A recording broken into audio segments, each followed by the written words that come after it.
Mukunda jewellery direct factory rates, no making charges. గ్రామీణ ప్రాంతాల్లోని ప్రజలకు కేంద్ర ప్రభుత్వం సూపర్ గుడ్ న్యూస్ చెప్పింది. కేంద్ర ప్రభుత్వం జూలై 1 నుంచి దేశవ్యాప్తంగా వికసిత్ భారత్ గ్రామీణ్ గ్యారంటీ మిషన్ కొత్త గ్రామీణ ఉపాధి పథకాన్ని అమలు చేయనుంది. ఇది ప్రస్తుతం అమలులో ఉన్న Mahatma Gandhi national rural employment guarantee act స్థానంలో వస్తుంది. జూలై 2న దీని జాతీయ ప్రారంభోత్సవ కార్యక్రమం తిరుపతిలో జరగనుంది.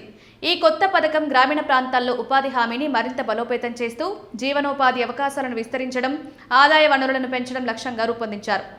వీబీజీ రామ్జీ పథకం ముఖ్య ఉద్దేశం గ్రామీణ కుటుంబాలకు ఉపాధి హామీని పెంచడం, మహిళా స్వయం సహాయక సంఘాల ద్వారా లక్ష్మీపతి దీదీల సృష్టించడం, గ్రామీణ అభివృద్ధి, మౌలిక సదుపాయాలు, సాంకేతికత వినియోగం, సోషల్ ఆడిట్ పారదర్శకత పెంచడం లక్ష్యంగా ఈ పథకం అమలు కానుంది.